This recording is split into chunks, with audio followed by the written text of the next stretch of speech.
asiento, inclinen su cabeza y vamos a pedir la dirección de nuestro Dios.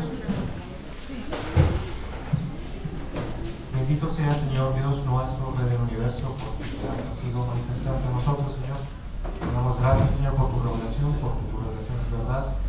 Y ahora, Señor, te suplicamos que tu Espíritu guíe, Señor, nuestros corazones hacia la verdad. Te suplicamos por sabiduría, tanto para enseñar, Señor, como para recibir.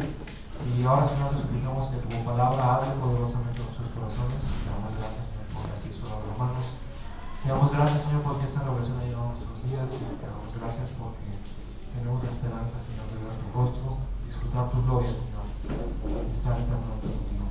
Entonces, gracias por tu amor, por nuestro Señor Jesús.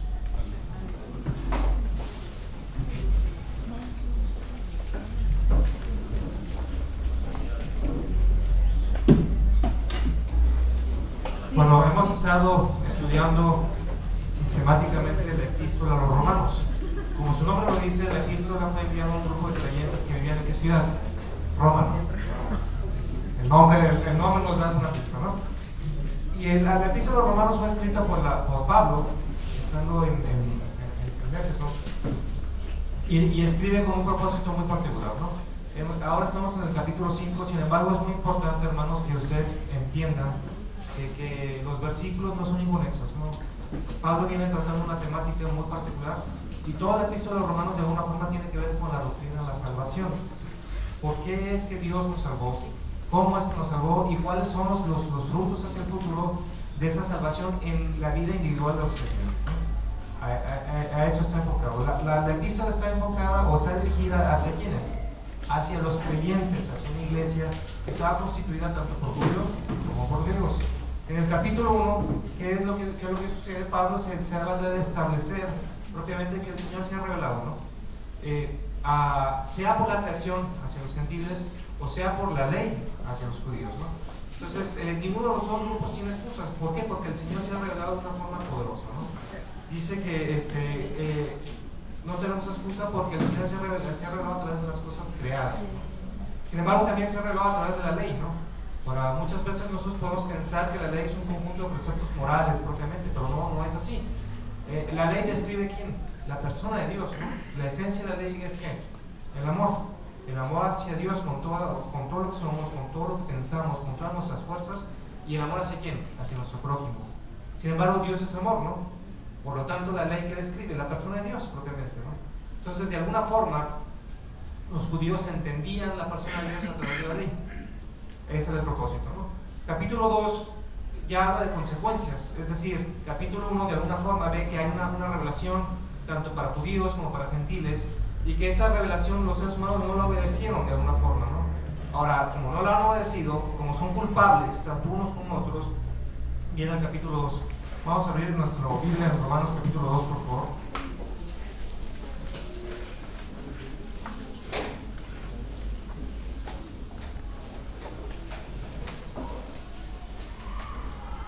Dice versículo 1, por lo cual eres inexcusable, oh hombre, quien quiera que seas tú que juzgas, pues en lo que juzgas a otros te condenas a ti mismo, porque tú que juzgas a ti mismo.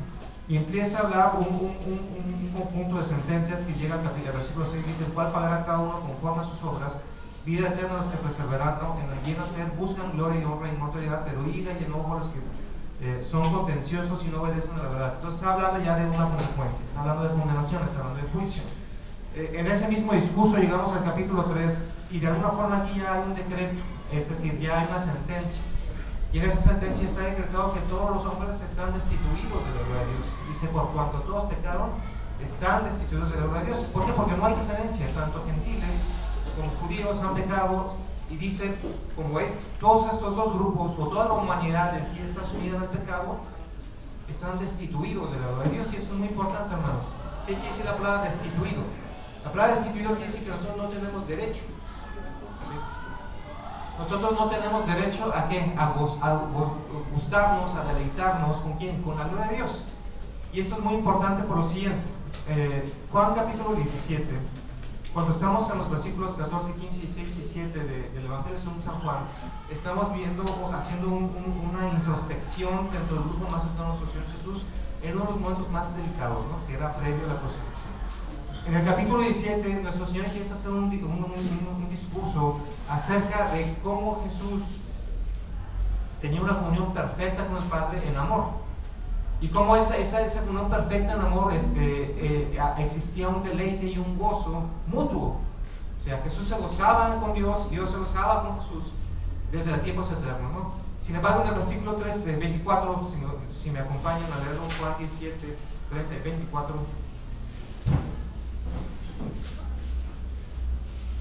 Dice: Padre, aquellos que me has dado, quiero que donde yo estoy también ellos estén conmigo, para que vean mi gloria que me has dado, porque me has sanado desde antes de la fundación del mundo. ¿Cuál es el propósito ulterior de la salvación según Jesús? Ver la gloria de Dios. ¿Cuánto tiempo? Siempre.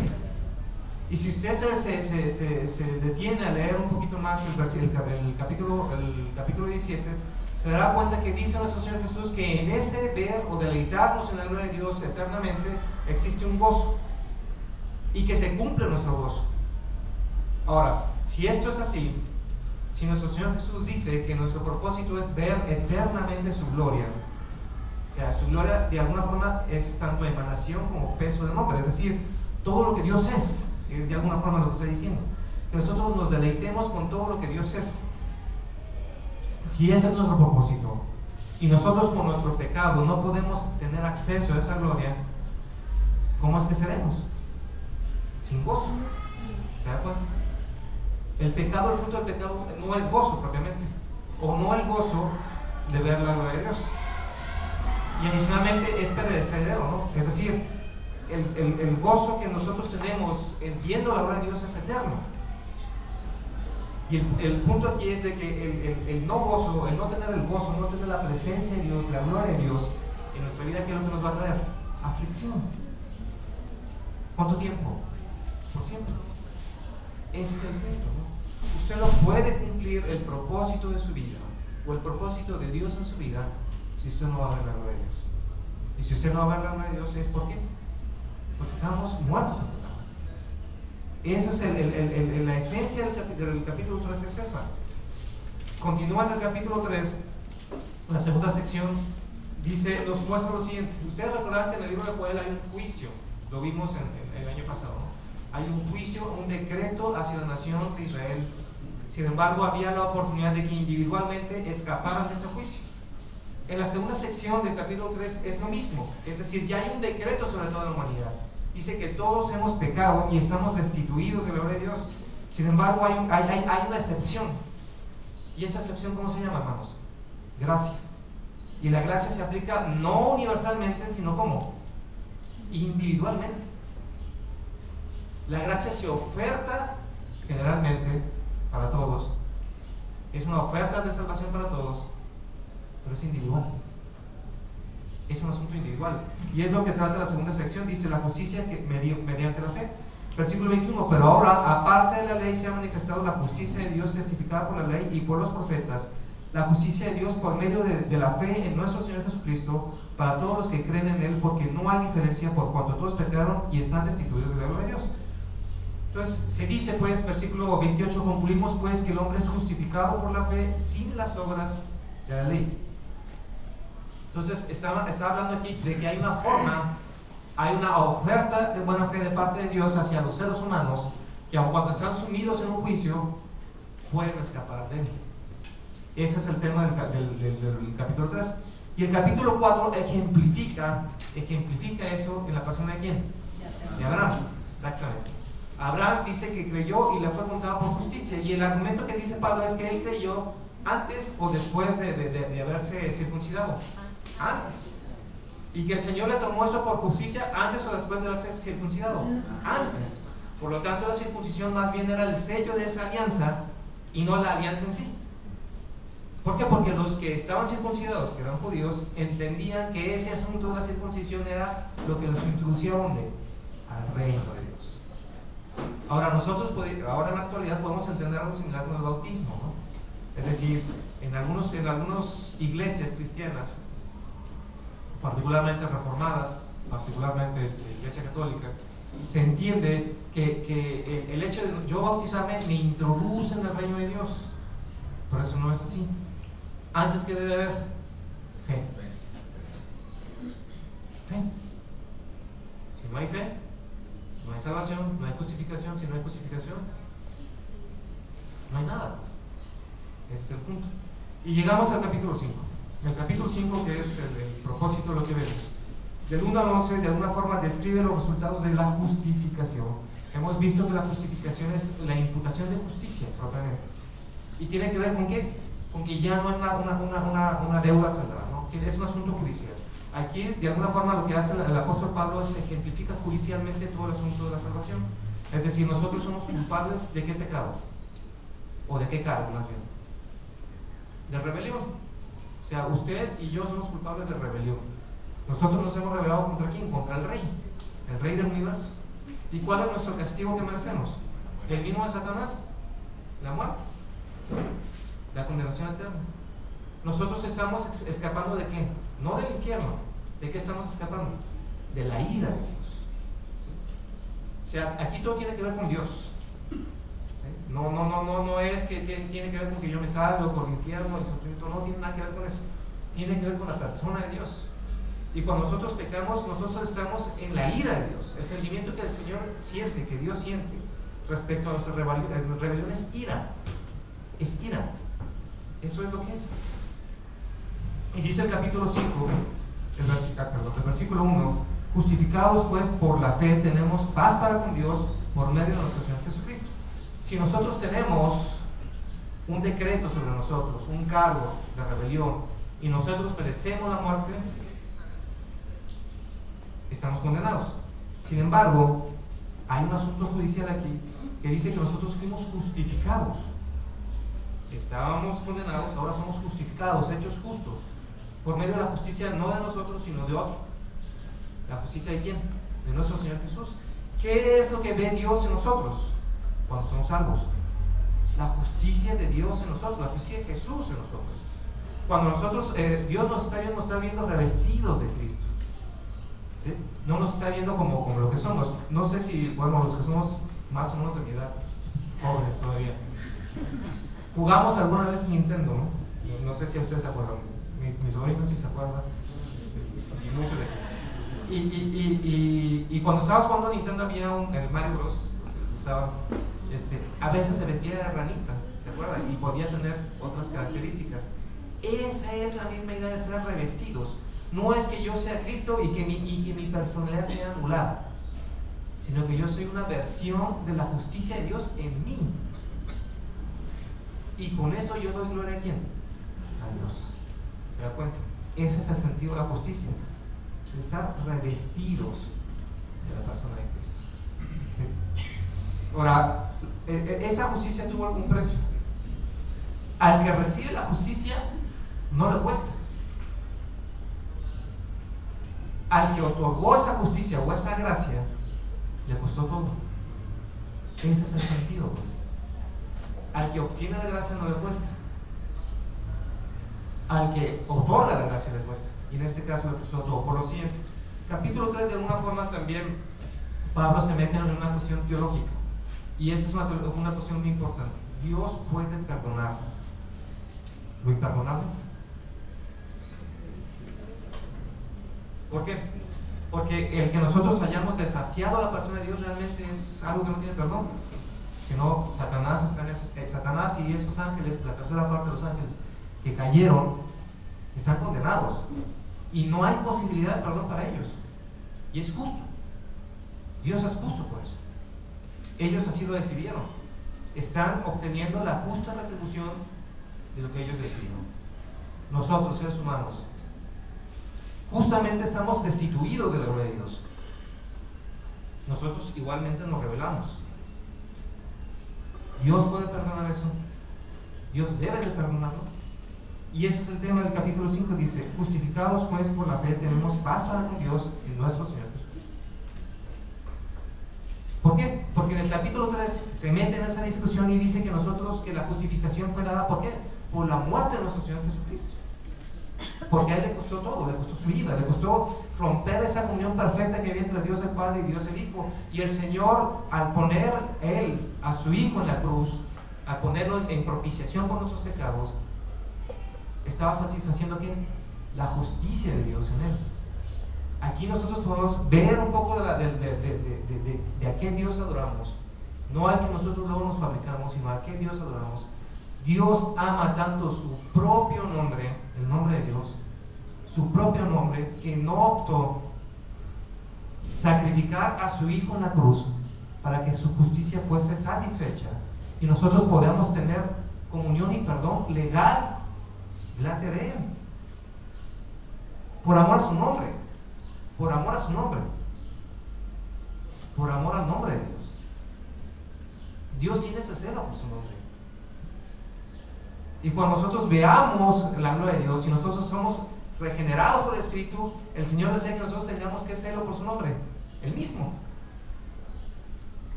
¿Se da cuenta? El mismo. Dice el versículo 8, un versículo muy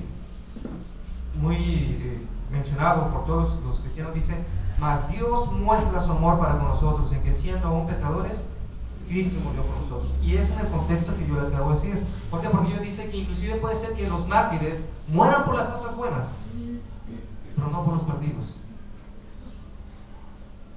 Este es el mismo caso, poniéndolo en perspectiva, de que si hubiera posibilidad de salvar a todos los nazis alemanes, en el momento de la Segunda Guerra Mundial, un judío hubiera muerto en lugar de ellos. Perdonarlo y perdonarlo. Así somos nosotros. Nosotros nos descarriamos como ovejas, nosotros nos rebelamos delante de Dios, nosotros blasfemamos el nombre de Dios, afrentamos lo que es Dios. Y Dios muestra su amor para con nosotros en que aún siendo nosotros de esa manera, Cristo murió por nosotros. ¿Usted daría a su hijo para salvar a un nazi?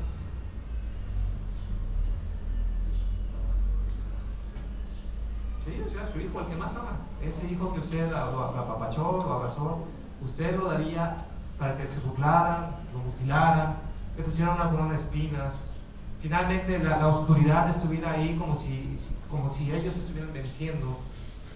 Usted finalmente no podría comunicarse con él cuando esa comunicación fue completa y eterna y profunda. ¿Usted haría eso? Mas Dios muestra su amor para con nosotros en que siendo aún pecadores, Cristo murió por usted. Y esto lo hace también, ¿por qué? Por amor a su nombre. ¿Se da cuenta? Dice: porque siendo enemigos fuimos reconciliados con Dios por la muerte de su Hijo, mucho más estando reconciliados seremos ¿qué? Salvos por su vida. Y no solo esto, sino que también nos gloriamos en Dios por el Señor nuestro Jesucristo, por quien hemos recibido ahora la reconciliación. En esta sección habla de tres cosas. Uno es la justificación, la segunda es la propiciación y la tercera es la reconciliación. Entonces, aquí está hablando de los beneficios propiamente de ser justificados. Ahora nosotros somos reconciliados con Dios. Esto quiere decir que si antes éramos enemigos de Dios, ahora no lo somos. Si antes éramos un pueblo ajeno a Dios, ahora ¿qué somos? Pueblo de Dios. ¿Se dan cuenta? Eso es lo que somos. Ahora estamos en otra posición delante de Dios. Ese es el asunto. Ahora, este fue solamente el preámbulo de lo que íbamos a ver. Versículo 12 dice: por tanto, como el pecado entró en el mundo por un hombre y por el pecado la muerte, así la muerte pasó a todos los hombres por cuanto todos pecaron. Aquí está de alguna forma desmenuzando el asunto del pecado propiamente. Bueno, ya vimos que estamos justificados, ya vimos que estamos condenados. El punto aquí es: ¿por qué es que nosotros somos pecadores? ¿Qué es el pecado propiamente? Dice que el pecado comenzó con ¿quién? Con un hombre. Y aquí empieza a hacer un contraste. Dice aquí propiamente que es una figura, Cristo de Adán. Sin embargo, por el contexto podemos ver que es una figura contrastante, ¿sí? No es de que ¿por qué? Porque luego en castellano figura pudiera ser que es un ejemplo, es un contraejemplo más bien, que es lo que trato de decir. Con el pecado de Adán, ¿qué es lo que vino hacia la creación y hacia todos los seres humanos? Muerte, vino corrupción. Sin embargo, el contraste viene, por ejemplo, con Jesús, de que cuando él vino a la tierra y nos reconcilió, ¿qué trajo? Vida, y trajo fruto, ¿sí? Propiamente. Ahora, cuando Adán pecó, de alguna forma lo que sucedió fue esto: Resulta ser que Adán fue creado libre delante de Dios. Y eso es muy importante porque eso también habla de la esencia de la persona de Dios. Dios creó a un ser vivo, libre, así como a muchas inteligencias creadas, libres propiamente. Y si son libres, como yo lo mencioné varias veces, no tienen ni inclinación ni a lo bueno ni a lo malo. Porque si tuviera alguna inclinación no sería libre. Elegiría en base a esa inclinación. Y existe una oferta de amor continua de Dios hacia esos seres, ¿no? O sea, donde Dios ofrece su amor y donde Él desea el amor de esas personas en correspondencia. En correspondencia. Cuando uno anda quedando bien con alguna muchacha, hace algunos años, sucedió eso, uno ofrece su amor hacia ella de buena fe, ¿no? Ahora, ¿ella qué es lo que puede hacer? Puede aceptarlo. Pero en esa aceptación y en esa libertad existe la posibilidad del rechazo también, ¿no? Me han contado, nunca me sucedió. También existe esa posibilidad, ¿no? Del rechazo. Eso sucede también aquí. Adán fue creado libre, pero en esa libertad también existía la posibilidad del rechazo, propiamente. Y sucedió. ¿Por qué? Porque finalmente el Señor le había dicho a Adán que hiciera algunas cosas y que no hiciera otras, propiamente. Y puede ser que el Señor ni tan siquiera se haya tomado la molestia de explicarle el por qué. No había necesidad de por qué. Sin embargo, Adán, ¿qué fue lo que hizo? Conscientemente decidió hacer exactamente lo que el Señor le dijo que no hiciera. ¿Y eso cómo se llama, hermanos? Desobediencia. Cuando yo desobedezco propiamente, mi amor está supeditado a quién? A mí. Yo ya tengo la edad suficiente para decidir.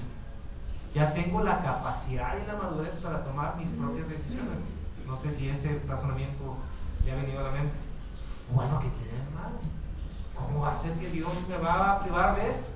Y no es una cuestión moral aquí. No tenía nada que ver con que si era bueno o si era malo. Simple y sencillamente era una falta de amor. O te amas a ti más a ti mismo, o me amas más a mí. ¿Y qué es lo que decidió Adán conscientemente en ese momento? Amarse más a sí mismo. ¿Se da cuenta? Básicamente fue el mismo pecado de Satanás. No estuvo totalmente de acuerdo con el plan de Dios a sí mismo. Y esa es la esencia del pecado, hermanos. No estoy hablando de moralidad, estoy hablando de la esencia del pecado. Tiene que ver con qué? Con amar a Dios. Perfectamente. ¿Cómo es que Dios desea ser amado? Con todo lo que somos, con todo lo que pensamos, con todas nuestras fuerzas, con todo nuestro ser. Esa es la clase de amor que el Señor quiere que nosotros tengamos hacia Él. Así, total, sin reservas. Si no existe esa clase de amor de nosotros hacia Dios, no es un amor perfecto. Y si no es un amor perfecto, ¿es qué? Es pecado. Simple y llanamente eso es pecado. Y en la discusión que viene aquí en Romanos capítulo 5 del 12 al 21, habla sobre eso. Habla sobre que el pecado propiamente se corrompió a toda la raza humana. Y habla de que ese pecado de alguna forma trajo muerte. Y que ese pecado reinó la muerte, ¿desde dónde? Desde Adán hasta la ley. ¿Por qué? Porque pudiéramos nosotros excusarnos en el hecho de que, bueno, no había ley, ¿cómo nos iban a imputar el pecado? Ese no es el problema. Existe ley porque existe Dios. Y de alguna forma la ley es un testimonial de Dios. Y no hay pretexto. Todos pecaron. No está hablando de quebrantar la ley. Por cuanto todos pecaron, están destituidos de la gloria de Dios. Estamos destituidos de la gloria de Dios. ¿Se da cuenta? Esa es la esencia del capítulo 4. Dice versículo 19: porque así como por la desobediencia de un hombre los muchos fueron constituidos pecadores, así también por la obediencia de uno los muchos serán constituidos justos. Está hablando aquí de que el pecado ya existía desde Adán hasta Moisés. Luego se introdujo la ley. ¿Y qué es lo que pasó con el pecado? Sobreabundó, se hizo más. Porque ahora no solamente era pecado, sino además de eso era que transgresión hacia un marco moral. Sin embargo, dice que el don de Dios es mucho más amplio que eso. Dice que el don de Dios fue suficiente ¿para qué? Para que cuando el pecado sobreabundó, la gracia de Dios fue más amplia, mucho más amplia. Y ese es el sentido de este capítulo. Ahora, aquí el punto es este: Bueno, ya vimos lo que es el pecado, ya vimos lo que es la gracia, ya vimos los paralelismos. Sin embargo, aquí hay que poner un poquito las cuestiones en perspectiva, ¿no? Si usted ya ha estado viniendo constantemente a los estudios romanos y de alguna forma ya tiene algún tiempo estudiando la Biblia, se da cuenta que nosotros hacemos mucho énfasis en algo, que es quizás el centro de este libro. Y estoy hablando desde el Génesis hasta Apocalipsis. ¿El centro es quién? El Evangelio, ¿no? O sea, si el Evangelio no existiera como tal, pues esta reunión no tendría razón de ser, ¿no? Y de alguna forma hemos insistido y quizás machacado mucho en este asunto. ¿Por qué? Porque es muy importante. El Evangelio es de alguna forma la esencia de lo que nosotros creemos. Y si usted se da cuenta, el Evangelio viene resumido en 1 Corintios, capítulo 15.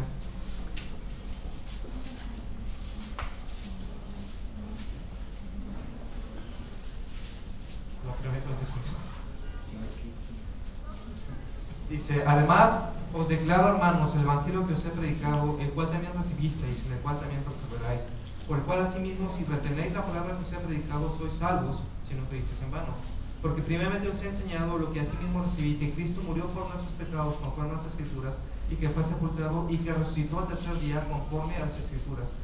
Estas son las declaraciones evangélicas de las más antiguas del cristianismo propiamente. Aquí la fórmula que él está usando, Pablo, es de que nuestro Señor vino, se encarnó evidentemente, y murió en la cruz y resucitó. Esa es la esencia del Evangelio. Y propiamente, hermanos, está hablando de algo muy importante. Es lo siguiente: nosotros nos hemos rebelado delante de Dios y somos enemigos de Dios. Dios introduce a Dios el Hijo en la tierra, encarnado. El Evangelio es eso, es encarnación. Si de alguna forma Jesús no se hubiese encarnado, pues el cristianismo y el Evangelio no tendrán sentido. Viene, se encarna, muere en una cruz, satisfaciendo la justicia de Dios y venciendo a todos, porque dice que en esa cruz fueron colgados todos nuestros decretos y fueron pagados todos nuestros pecados. Dice que adicionalmente no solamente murió, sino que además de todo resucitó. Dice que fueron despojados todas las potestades, todos los ejércitos satánicos fueron despojados ahí. ¿Y sabe quién estamos ahí en esa parte del despojo? Usted y yo. Nosotros somos vencidos, y esa es la buena noticia. La buena noticia es de que hubo una rebelión, y la buena noticia es de que el Señor venció esa rebelión, porque ahora nosotros, al estar vencidos, tenemos la posibilidad de salvación. Tenemos esa posibilidad. ¿Por qué? Porque el Señor extiende su gracia hacia quienes, hacia los vencidos. Si el Señor no hubiese vencido en la cruz del Calvario, nosotros no podríamos ser salvos. Porque nunca la salvación tiene que ver con una cuestión de cómo te portas, si bien o mal. Eso no tiene nada que ver. La salvación es un asunto espiritual, y tu problema es un problema espiritual. El problema espiritual es que nosotros no podemos percibir la gloria de Dios. Y al no poder percibir la gloria de Dios, nosotros no podemos tener un contacto y una comunión con Él. Y si nosotros no tenemos un contacto con la gloria de Dios, nosotros no podemos ser transformados en la imagen de la gloria de Dios. Es así. Así es, hermano. Entonces, como el Señor venció en la cruz del Calvario, como Él ya venció en esa guerra, como en base a que Él venció, todos hemos sido condenados, entonces Él puede perdonarnos y mandarnos llamar: venid a mí todos los que estáis trabajados y cansados. Si Él no hubiera vencido en la cruz, la gracia no podría ser. ¿Se da cuenta? Es un asunto militar propiamente, es un asunto legal. Y Él extiende sus manos y extiende su gracia y hace un llamamiento: venid a mí. Es importante que nosotros entendamos algo. Juan capítulo 3, ¿se acuerda que Jesús estaba en una localidad y viene de noche un fariseo, ¿no? Un fariseo, y le dice: Señor, bueno, tú sabemos que has venido por maestro. Y el Señor va para el seco, y ¿qué le dice? De cierto te digo, que si no nacieres de nuevo, no puedes ver el reino de los cielos, ¿no? Y aquí el punto es este: Jesús en ese momento estaba en su mente Ezequiel capítulo 36. Si usted se va a Ezequiel capítulo 36, los versículos 24 y 25, notará que el Señor hace una promesa hacia el pueblo, y dice que en primera instancia tiene que ver con que ellos serían lavados como por el agua, y adicionalmente el Señor pondría un corazón nuevo dentro de ellos, que pondría su espíritu en sus corazones, y que sus corazones serían mudados en un corazón de carne. de tal suerte que ellos pudieran obedecer y amar a Dios sobre todas las cosas. ¿Por qué? Porque como ya hemos visto, al estar muertos, un muerto es inerte, un muerto no tiene sentimientos, no hay manera de comunicarse. Así es como Dios nos ve a nosotros, muertos, caminamos como zombies muertos, y Él no puede comunicarse con nosotros. No hay un espíritu de santidad en nosotros, no hay manera que Él se comunique con nosotros. Pero al nosotros nacer de nuevo, al estar limpios, al ser justificados y al tener Dios, el Espíritu dentro de nosotros, es entonces cuando nosotros podemos tener una vida espiritual delante de Dios. Es entonces cuando nosotros podemos tener una vida espiritual, y teniendo una vida espiritual nosotros, ¿qué es lo que generamos? Fruto delante de Dios. Fruto delante de Dios. ¿Se da cuenta? De tal suerte, hermano, y amigo, quiero que lo tomen muy, muy en serio lo que voy a decir. Usted puede hacer una reflexión interna si usted es salvo o no es salvo delante de Dios. Si Dios, el Espíritu, no produce fruto en usted, es muy probable que usted no sea salvo. La salvación no viene por un acto, no viene por una liturgia. La salvación no viene propiamente porque nosotros repitamos una oración o no. La salvación es un acto de fe. ¿Se da cuenta? La salvación viene ¿por qué? Porque nosotros primero nos arrepentimos. El Señor puso el arrepentimiento en nosotros. Y quiero aquí deslindar muy bien este asunto. Arrepentimiento y remordimiento no es lo mismo, porque muchas veces lo justificamos. Digo, como si fueran sinónimos propiamente. Remordimiento es tener un mal sentimiento de que, bueno, estoy mal, y tener pesadez y tener hasta depresión. La palabra arrepentimiento tiene que ver con cambiar tu forma de pensar. El original tiene que ver con cambiar, es decir, yo voy en este sentido y me doy un giro de 180 grados y ahora voy en el sentido contrario. Eso es cambiar, ¿no? Y lo ejemplifica ¿cómo? En la parábola del hijo pródigo. Dice que el hijo pródigo de alguna forma estaba en una comunión perfecta con su padre y estaba en presencia de su padre siempre.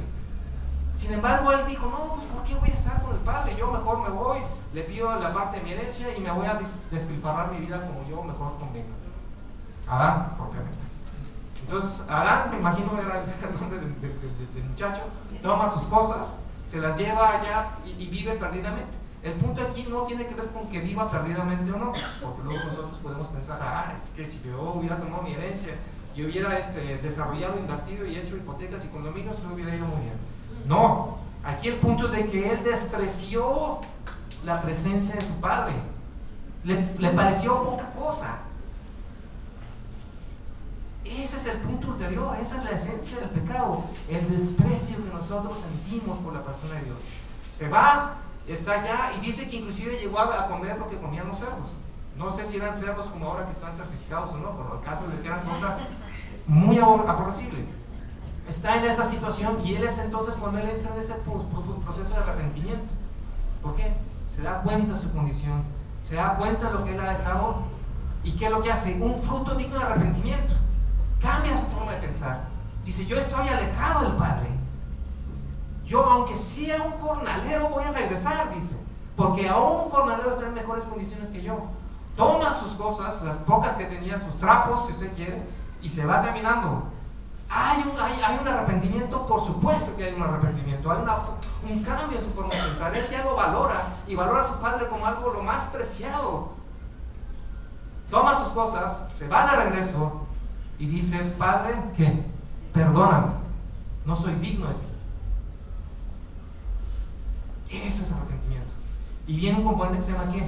Fe. De hecho, nuestro Señor Jesucristo dice que si vosotros no os arrepentéis, están muertos en vuestros delitos y pecados. Pero el punto aquí es cómo es que nosotros cambiamos nuestra forma de pensar. ¿Es un asunto humano? Hay un proceso de inspiración del Espíritu Santo en mí. Si el Espíritu Santo no te toca, si Dios no te llama, ese es el punto. Ese es el punto. Escuchar el llamado de Dios. Que Dios toque nuestros corazones. Que Dios, el Espíritu, toque tu corazón. Y veas en qué condición estás. Y veas lo que has hecho delante de Dios. No tus grandes o pequeños problemas morales, eso a Dios no le interesa. Es tu profundo desprecio persona de Dios.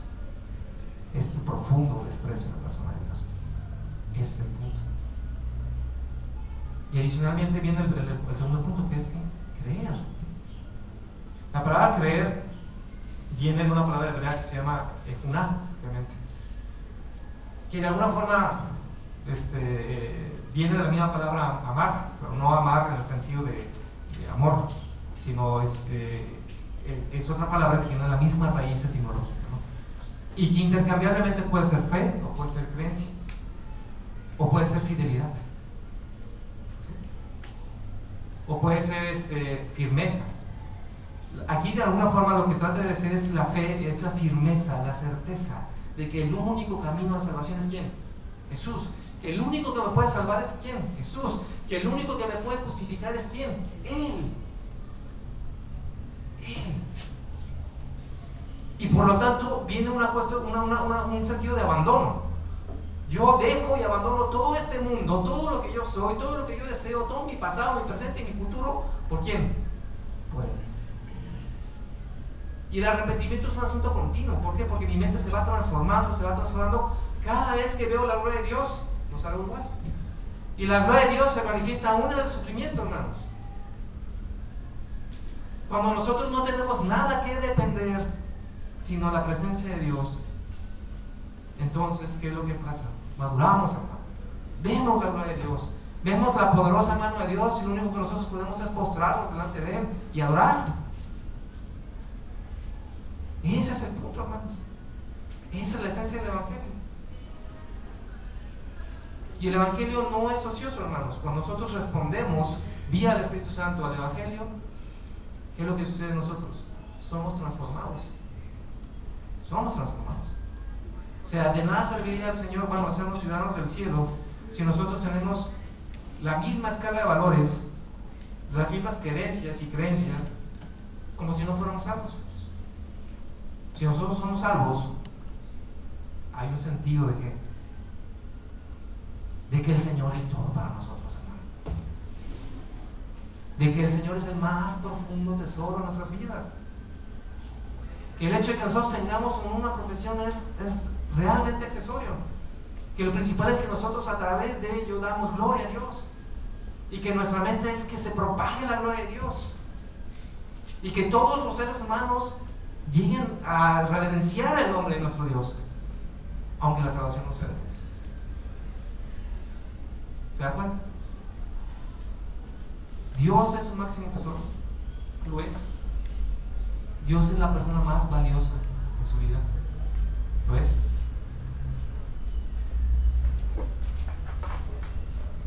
Si es así, hermano, si es así, ese es un trabajo del Espíritu Santo. Si es así. Si no, entonces hay que examinar nuestra vida. Insisto, hermano, no el que nosotros vengamos a una iglesia y estemos tantos años en una iglesia, ¿tiene alguna ventaja? Sí, tiene alguna ventaja. Por eso no nos hace salvos. Aun cuando la fe viene, ¿por qué? Por el oír, y el oír por la palabra de Dios.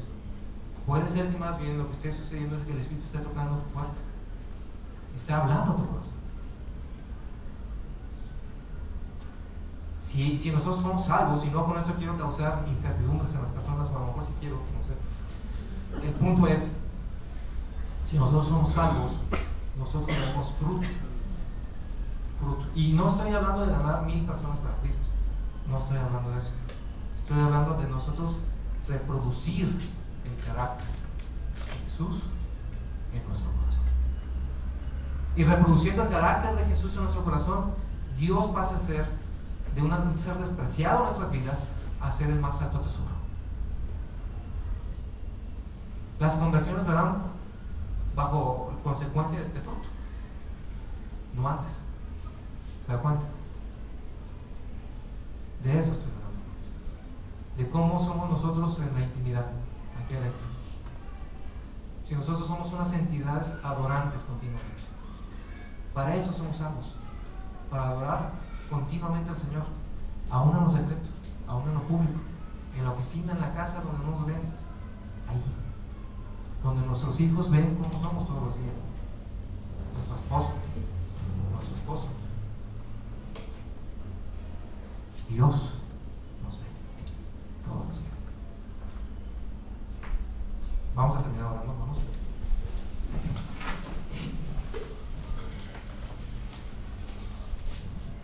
Señor, te damos tantas gracias por tu amor.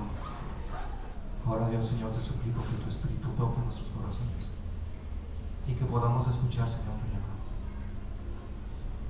Hemos visto, Señor, que como una consecuencia directa, Señor, de nuestro pecado, estamos totalmente destituidos de tu gloria, Señor.